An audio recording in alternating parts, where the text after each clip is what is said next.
Well, good afternoon, everyone. It is a genuine pleasure to welcome my friend, Foreign Secretary James Cleverly, back to the State Department. As usual, we covered a lot of ground, but I began by asking the Foreign Secretary to extend my warm congratulations to Their Majesties King Charles III and Queen Camilla on their coronation. I was in Atlanta over most of the weekend. I can report that many members of our team got up pretty early on Saturday to watch the ceremony, including me. I think it's something that captivated millions and millions of Americans, as it did people around the world. Today, I also had the chance to thank James for the United Kingdom's crucial cooperation in getting citizens of both of our countries out of Sudan. These joint efforts allowed UK aircraft to evacuate more than 2,000 people, including US citizens, from dangerous and unpredictable conditions. And they were indispensable to the evacuation of hundreds of additional US citizens through Port Sudan. All told, we supported the evacuation of more than 1,300 Americans from Sudan in collaboration with our partners. Together, now, we are pressing the warring parties in Sudan to put down their guns and allow life-saving aid to reach the Sudanese people. Even as we meet here, we have diplomats from the United States and Saudi Arabia deeply engaged in talks in Jeddah, working in close consultation with counterparts from the UK, the United Arab Emirates, the African Union, and other multilateral partners. The collective aim that we have is to lay the foundation for further negotiations between the parties that we hope can lead to a permanent cessation of hostilities. But in the first instance, we're working in Jeddah to extend the ceasefire and get agreement on the provision of humanitarian assistance to the people of Sudan. We continue to engage directly with Sudanese civilian leaders, with Sudanese civil society, with the goal of putting their nation back on the track to civilian democratic governance. That's the goal that we share and a goal that we will not give up on. We're also working hand in hand, as we have been for well more than a year now, to provide support for Ukraine as it defends its people and its territory against Russia's war of aggression. We applaud the UK's pledge to match in 2023 the $2.3 billion in military support that it provided to Ukraine during the first year of the war. In addition to training tens of thousands of Ukrainian soldiers, the UK is providing MLRS, Challenger 2 tanks, armored vehicles, anti-air missiles, and other military aid that will help equip Ukraine's defenders as they work to retake more of their nation's territory in the weeks and months ahead. We also talked about the urgent need to extend and expand the Black Sea Grain Initiative.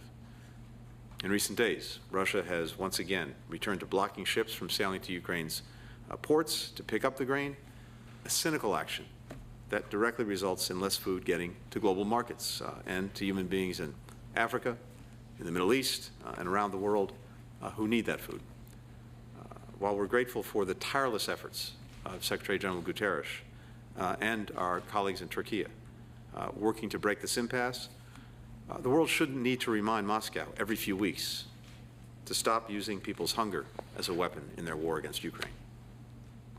We're teaming up to help rebuild Ukraine from the colossal damage inflicted by Russia's relentless attacks. Next month, we'll build on these efforts at the UK-hosted Ukraine Recovery Conference, which will bring together governments like ours with the private sector, with international financial institutions, with multilateral organizations to invest in the future of Ukraine and its people. We also discussed how to meet other challenges to our shared security. In March, the UK released its Integrated Review Refresh 2023 and its assessment of both the challenges that we face and how to effectively address them. To work together in that area, I think we see very, very close strategic alignment.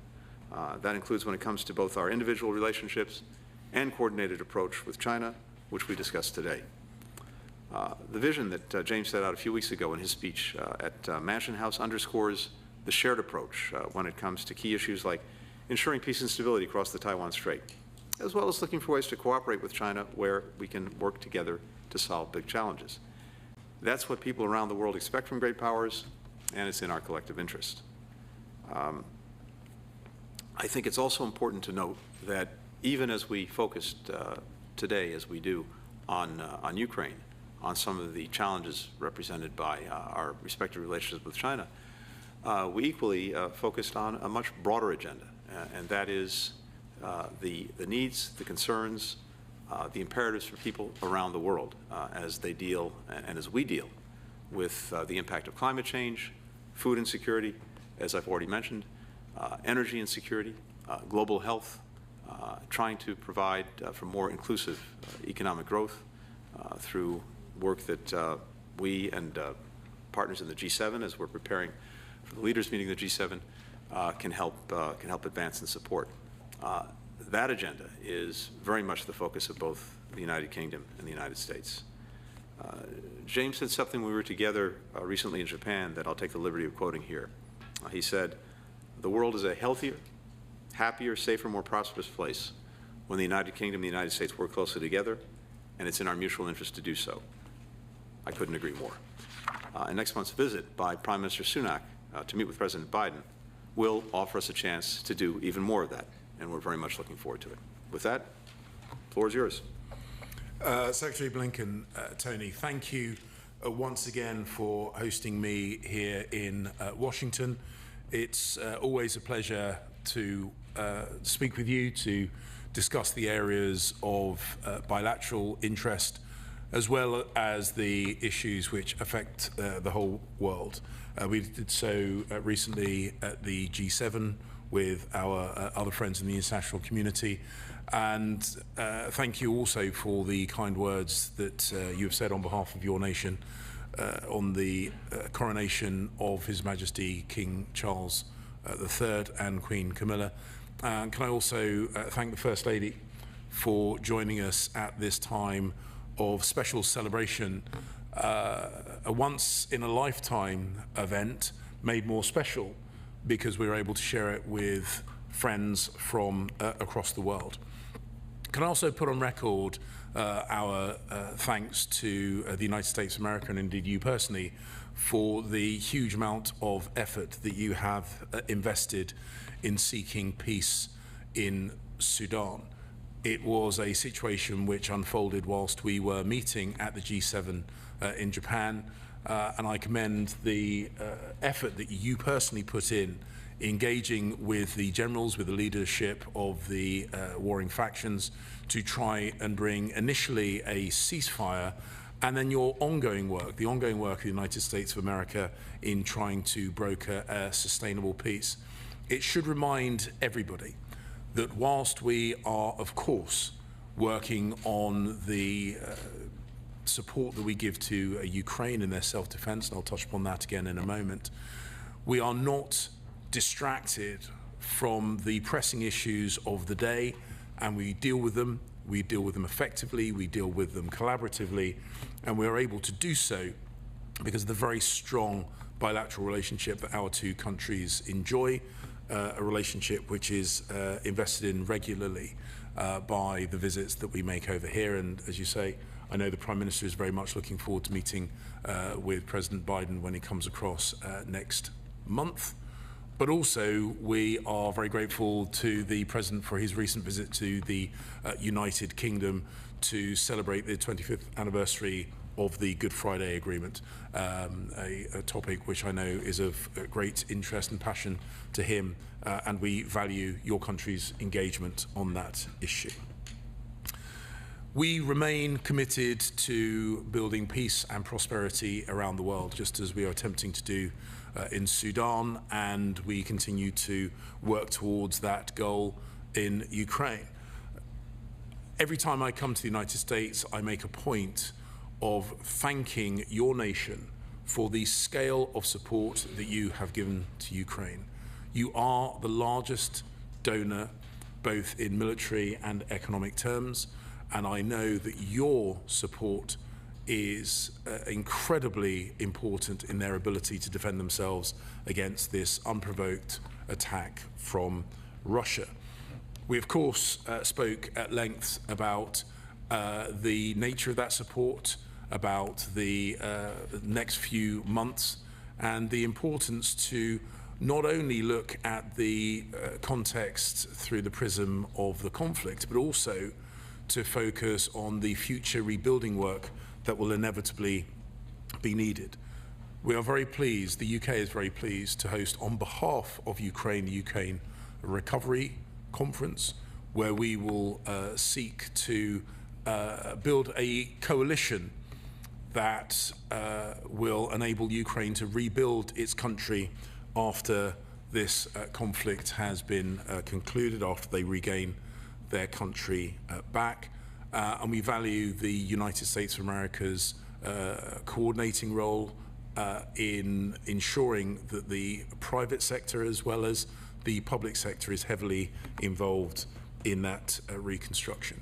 From the UK's point of view, we will of course also continue to provide financial and military aid. We intend to give the Ukrainians the tools they need to successfully defend themselves against the invasion. But just as we did with Sudan, we remain focused on the needs of some of the poorest people in the world. And I echo your comments on the Black Sea Grain Initiative.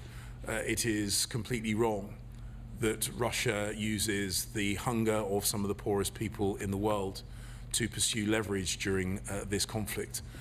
They should re-sign the Black Sea Grain Initiative and do so immediately. They should unlock the supply of food to go to those people around the world who need it most, and it is perverse that they are using hunger in the developing world as leverage in their conflict in Ukraine. We did, of course, also have the opportunity to speak about issues on a broader context, and of course how we recognize the role that China has in world affairs, and how we respond to China's action will of course be an ongoing part of our bilateral discussions. I recently gave a major speech on the UK's posture towards China, which was derived from our recent integrated review refresh. We made the point that we need to defend ourselves as nations. The UK is doing this, as indeed the United States of America is, against inappropriate activities by China. We also need to make sure that we build alliances and strengthen the pre-existing alliances that we have, as I'm doing today with the United States of America, but also with our friends in the Indo-Pacific region. And we have to engage with China directly, robustly, regularly, to seek to influence the decisions that are made in Beijing and do so in a way that benefits the whole world, whether that be on the maintenance of peace across the Taiwan Strait, which of course is something which affects all of us, irrespective of where we are in the world, to issues such as climate change, pandemic prevention and response. And that, of course, brings us full circle to our bilateral relations with the United States of America. We have been close defense partners, we are intelligence sharing partners, and of course we have strong economic ties. And we will seek to find opportunities where the UK can be a strong economic partner to the United States of America, as well as being a strong defensive partner as well. It is, and thank you for reminding me of that quote, I do happen to be rather proud of it. I think it is in our mutual interest and in the interests of everyone around the world that the UK and US bilateral relationship continues to be one of the points of pride, and one which is strong, and one which I intend to make even stronger still in the future. Thank you. We'll take 4 questions. First, Kylie Atwood from CNN. Good morning. Thank you both for taking questions. Secretary Blinken, I want to just ask you a quick question on China and then pivot to Ukraine. This week, when Ambassador Burns met with the Chinese foreign minister, did they agree to begin planning on your rescheduled visit to Beijing? And then on Ukraine, does Ukraine have what it needs to be successful in winning back at least some of the territory that Russia is now occupying in the upcoming counteroffensive? And Secretary Cleverly, the same question for you. Does Ukraine have everything it needs to be successful in winning back some of that territory? And then specifically related to international support for Ukraine headed into the coming months and year, there are reports that your country is preparing to send long-range missiles to Kyiv. when could those long-range missiles from the UK and potentially other European allies actually arrive in the country? And we have seen in the past that when the UK moves on an additional military capability for Ukraine, the US has followed suit. In any of your conversations so far, have you gotten indications that that might be the case with long-range missile systems as well? Thank you. Thank you. Carly, thanks very much. Happy to start. With regard to China, I'm obviously not going to go into any detail about the ambassador's conversations with Chinese counterparts. What I can say is this: what we have communicated to our colleagues in the government in Beijing is the importance, from our perspective, in engagement, precisely because we have a deeply complicated and also consequential relationship that is important to people in the United States and China, but beyond that, around the world, that our two presidents agreed when they met in Bali at the end of last year that it would be important to establish and strengthen our lines of communication, and that we believe that that's in our interests and also something that the rest of the world expects us to do, because there's an expectation that we will responsibly manage the relationship.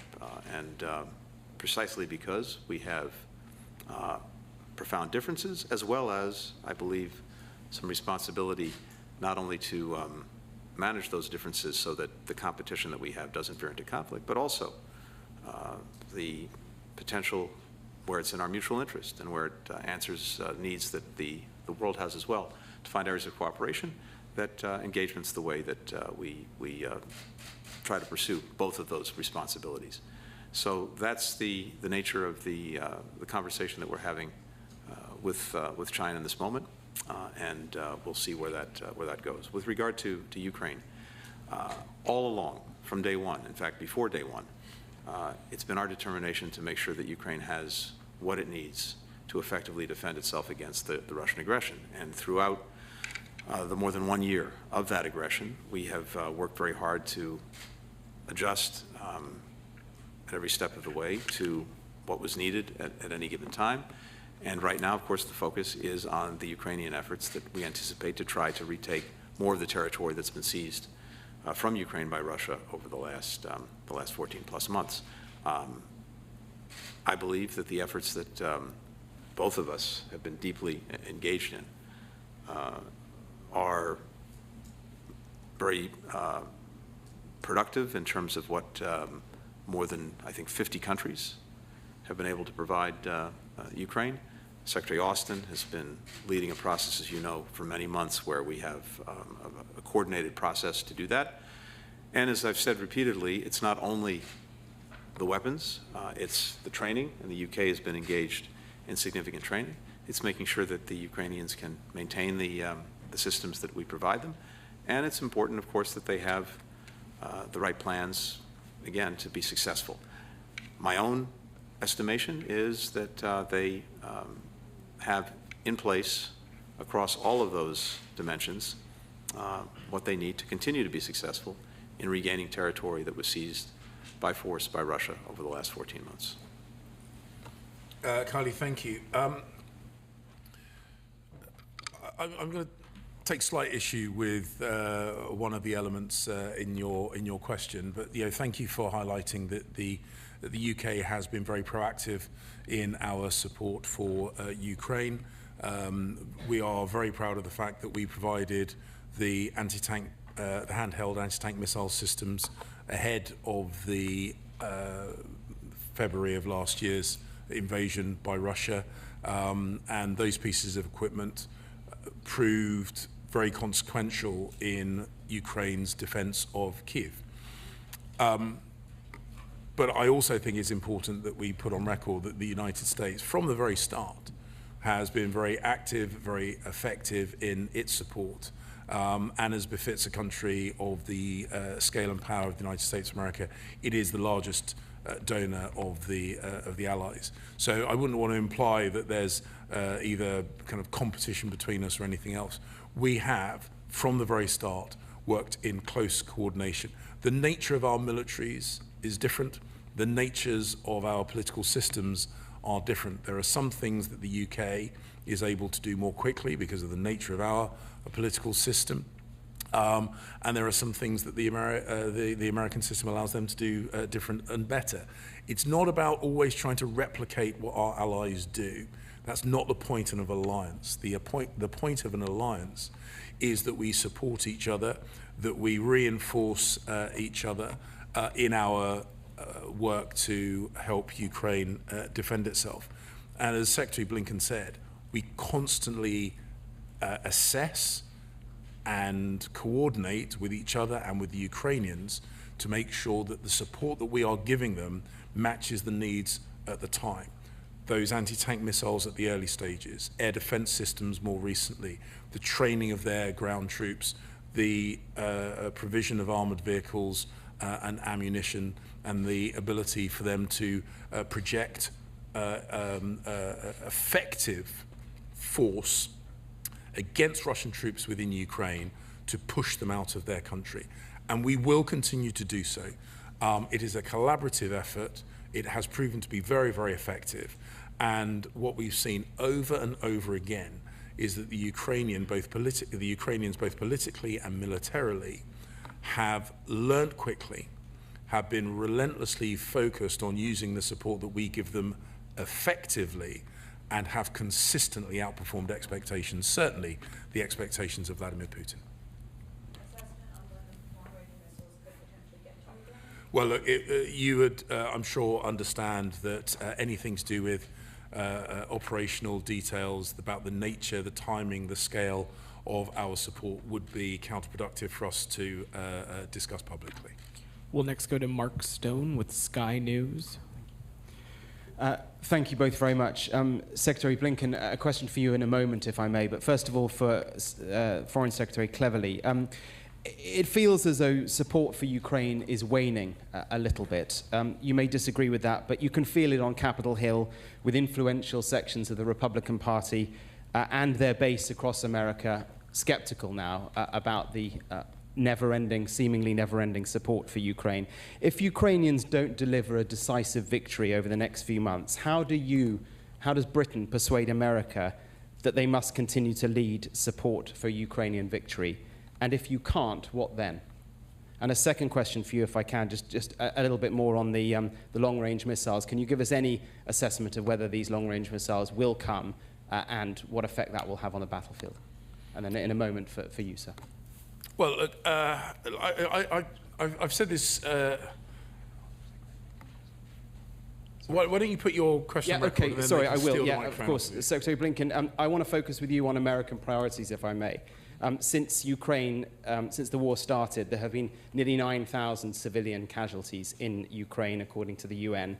In America this year, in the past 5 months, 15,000 people have died from gun violence. 70,000 people died last year from opioid overdoses, many of those drugs coming from China. Your argument on defending Ukraine is clear, but with so many fundamental challenges here at home and politicians telling people that security begins at home, how do you maintain support for a battle far away? Thank you. So firstly, on our support for Ukraine, and when I say our, I mean the wider alliance of friends who have supported Ukraine. This means the UK and the United States of America and others.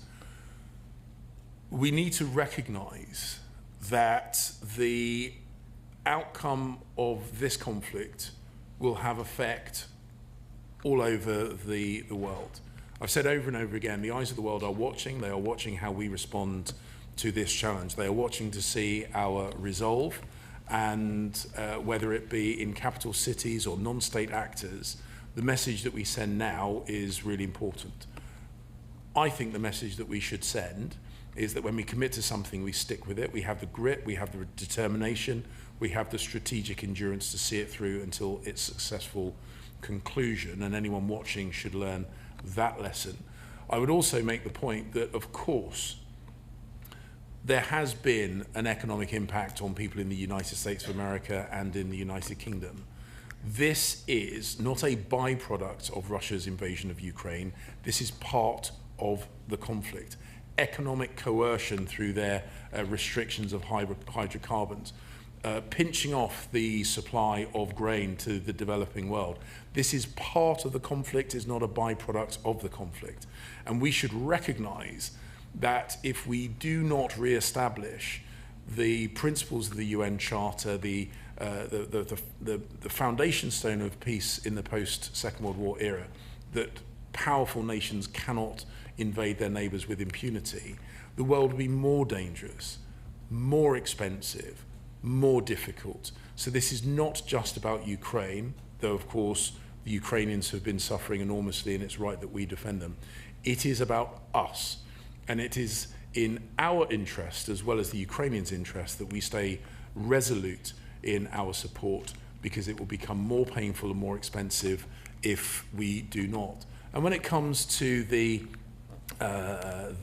Ukrainians' forthcoming counteroffensive, I've made the point that this is not a film.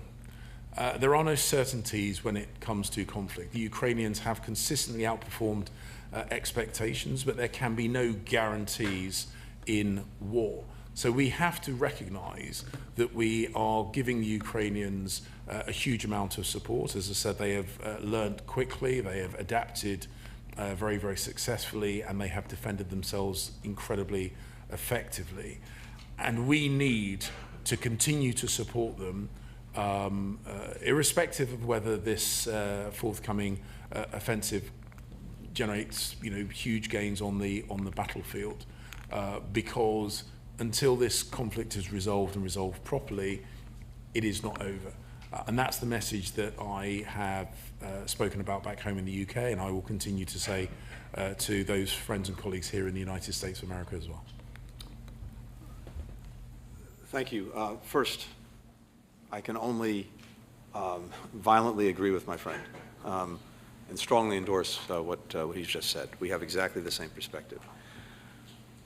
Second, I would also dispute the notion of waning support. I would refer you, for example, just recently to the very strong statement made by the Speaker of the House, McCarthy, about support for Ukraine and the enduring support and determination to see this through.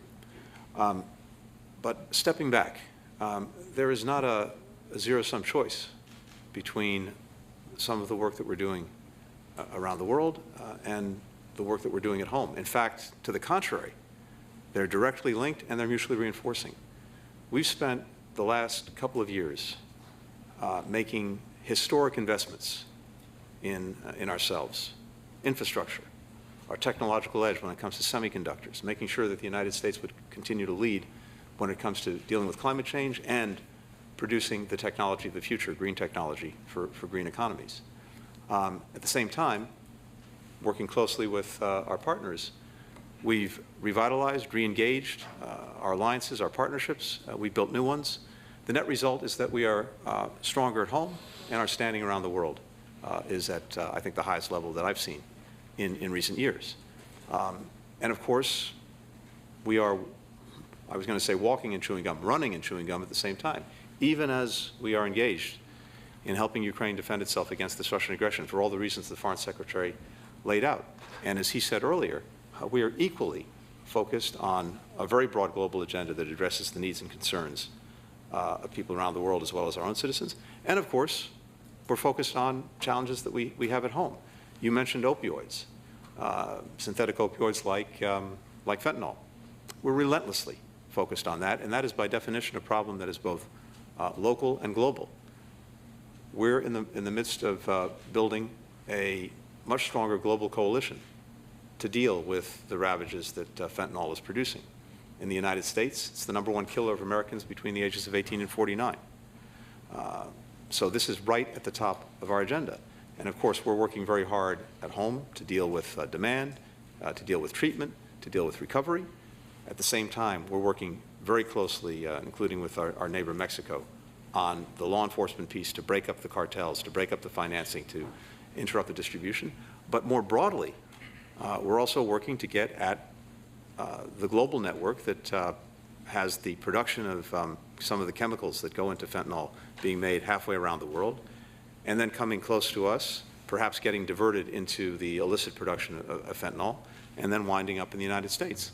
That's exactly what the coalition that we're building, and more on that in the coming weeks, will work to address. We know that in the United States, when it comes to fentanyl and synthetic opioids, to some extent we've been the canary in the coal mine. It hit us first, and it's hit us very hard. But as the markets become saturated in the United States, we see criminal enterprises trying to make markets elsewhere in the world, including in Europe, including in Asia. And there is a growing awareness and urgency on the part of other countries to making sure that we're tackling this problem. So that's exactly what we're doing, and we're not only doing it at home, we're doing it by building a very strong partnership with other countries, with the private sector, and other institutions to engage on it. So the bottom line is, these are not zero-sum choices. These are responsibilities that we have, dealing with challenges we have at home, dealing with challenges we have around the world, and understanding the connections that exist between them. We'll next go to Sean Tandon with the AFP. Hi there, good afternoon. Another conflict that's caused a lot of suffering in Syria. Just 2 days ago, the Arab League voted to readmit Syria. To both of you, do you see this at all as a failure of the efforts to isolate Assad that have been going on for many years? Specifically to Secretary Blinken, across partisan lines in Congress, their calls to continue using the Caesar Act and other authorities to prevent normalization with Assad. Is this still something that can be done, despite the reconciliation by the Arab League and by Turkey, for that matter, with the Assad regime? And to Foreign Secretary Cleverly on that note as well, does the United Kingdom agree with the U.S. approach of no reconstruction aid at this point, as long as Assad is there? Is that the approach that you think is beneficial? And just briefly, if I could ask both of you if you had any thoughts on the events today in Pakistan. Former Prime Minister Khan was arrested. There's some violence. If you have any thoughts on that. Thanks. Okay. Sean, thank you. Let me address Syria first. A few things on that. We do not believe that Syria merits readmission to the Arab League. It's a point we've made to all of our regional partners, but they have to make their own decisions. And our position is clear. We are not going to be in the business of normalizing relations with Assad and with that regime. Having said that, we also clearly have shared goals when it comes to Syria with our Arab partners, and I think that's reflected in a number of the things that they've said. First, ultimately, the only solution to the crisis inflicted on Syria by Assad has to be consistent with the UN Security Council Resolution 2254 that lays out expectations for a ceasefire, for humanitarian assistance, and for free and fair elections to ensure that Syrians have a government that actually reflects the will of the Syrian people. We agree on the importance, the imperative of expanding humanitarian access to Syria. We agree on the importance of continuing the work to degrade ISIS or Daesh to make sure that it can't reemerge. And we agree on the importance of reducing Iran's malign influence and presence in Syria, as well as more broadly in the region. So I think the Arab perspective is articulated through the Arab League is they believe that they can pursue these objectives through more direct engagement. But we may have a different perspective when it comes to that, but the objectives that we have, I think, are the same. So that's where the focus is. I think it's also fair to say that in terms of what's happened over the last few years, what we set out to do is to work to try to stabilize as best we could from afar the situation, to ensure, as I said, that ISIS cannot reemerge in Syria, to expand humanitarian access. And on those criteria, I think we've actually made some progress. Fewer Syrians have lost their lives in the last few years. It's unfortunately a low bar given the horrors of the last decade, but that is a fact. We've taken ISIS leaders off the battlefield to ensure that, again, that organization couldn't reemerge in the way that it at one point controlled a huge chunk of Syria and used it as a base for potential attacks around the world. And the humanitarian aid has continued to flow. In fact, we've managed to expand it, and we even managed to continue it despite the horrific earthquake in Syria. So I think if you look at those various metrics, we have made some progress, and again, with our Arab partners, even if we disagree on the readmission to the Arab League, the objectives that we have remain the same. And with regard to Pakistan, of course, I've seen the reports that you've alluded to, and we just want to make sure that whatever happens in Pakistan is consistent with the rule of law, with the Constitution. Sean, yes. Again, this is an occasion where the UK and the US share very, very similar views. I had a number of conversations with our interlocutors in the region ahead of the formal announcement of Syria's readmission. I say to you now what I said to our friends in the region, that the UK is very uncomfortable with Syria's readmission to the Arab League, but as Secretary Blinken said, ultimately it is a decision for the membership of the Arab League. The point that I have made is that there needs to be conditionality if they choose to take this course of action. Have they done it? As they have done, it needs to be conditional on some fundamental changes of behaviour from Damascus and from the Assad regime. The protection of Syrians, if they choose to go back to Syria from the refugee camps in the region, needs to be assured. The Security Council Resolution 2254 needs to be at the heart of any engagement with Syria, and we cannot just wish away the actions of the Assad regime over the last few years. The brutality against Syrian people cannot just be ignored, and the UK certainly won't brush that under the carpet. But we do recognise that there is a huge amount of pressure on countries in the region. They seek to alleviate that pressure through engagement with the Assad government or the Assad regime in Damascus. And as I say, if they are going to do that, then my strong view is that they should make sure that any steps that they take are more than matched by fundamental changes in behaviour from the Assad regime and commitments that are then adhered to in line with 2254. Again, with regard to Pakistan, I've seen the headlines. I've not yet had the opportunity to be briefed in detail. The UK has a long-standing and close relationship with Pakistan. We are Commonwealth partners. We want to see peaceful democracy in that country. We want to see the rule of law adhered to. I'm uncomfortable to speculate any further without having a detailed briefing on that. We'll final question go to Nick Allen of The Telegraph. Thank you. If I could turn to trade, please. Secretary Blinken, how do you address concerns on the other side of the Atlantic about the Inflation Reduction Act? What do you say to allies who might feel it's protectionist at their expense?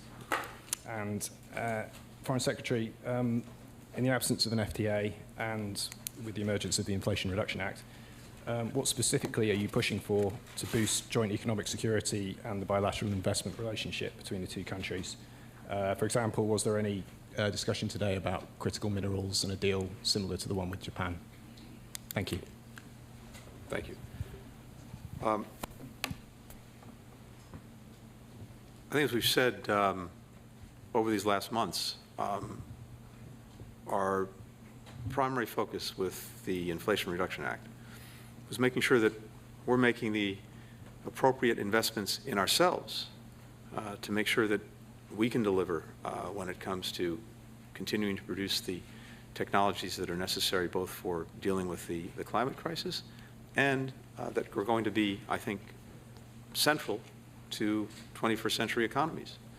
And that's what the Act is all about. This is a historic commitment to dealing with climate, and also a historic commitment to making sure that our economy is producing the very things that will be front and center for economies around the world over the next decades. But as we've also said very clearly, the intent is broader than that in terms of making sure that collectively, with countries around the world that have a similar approach and are of similar mind, that we're working together to build the strongest possible collective infrastructure, supply chains, ecosystem to produce those technologies. And we've also worked to make sure that to the extent there were any unintended consequences coming from the act, that we've addressed those. And that's what we've been working to do, I think, successfully over the recent months. This is not at all a zero sum. On the contrary, I think it offers the prospects for a collective race to the top, not a race to the bottom when it comes to both addressing the climate crisis and making sure that our economies are producing the very technologies that are going to be front and center in the 21st century global economy, and making sure that our countries collectively are doing that, and that we are producing the strongest possible diversified and resilient supply chains.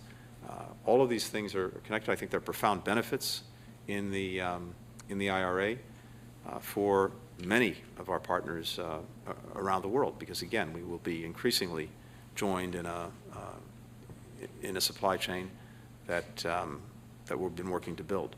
So I suspect that when the Prime Minister is here, we'll continue that conversation. As the Foreign Secretary said, we continue to look at ways to strengthen and deepen what is already an extraordinarily strong economic partnership between our countries. Nick, I know FTAs are often used as a shorthand for closer economic partnerships. We are not prioritizing an FTA with the United States of America because there are many areas where we can work more closely, more collaboratively, have real economic coordination that does not require the traditional kind of tariff-reducing elements of an FTA. One of the advantages of being able to speak directly and regularly is the ability to coordinate and make sure that the completely understandable and correct desire of every government to make sure that it protects itself against future economic coercion, for example, that it protects itself against pinch points of critical elements of its supply chain. And that is right and proper that governments seek to do that.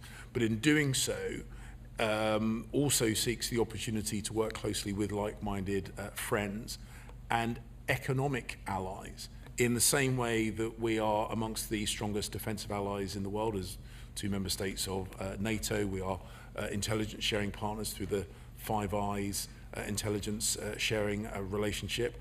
The UK is also seeking to build an economic alliance which protects the interests of the United States of America while simultaneously protecting the UK's interests, protects standards, protects against the use of constrictions of key elements of global supply chains as a form of political or as a form of coercion. And all these things are best done in close coordination, which is why whether it's in Japan or in London or in Washington or anywhere else, we always take the opportunity to discuss, as we do, the situation in Ukraine, those other immediate pressing issues, but also some of the long-term ways that we can work more collaboratively to protect those things that Tony quoted that I've said in the past, the things that make us healthier and wealthier, more prosperous and safer. And I have no doubt that when my Prime Minister comes to the United States next month, that'll be very much on the agenda that he discusses with President Biden. Thank you, Your Excellencies. Thank you. Thank you. Can you comment on the Gaza situation?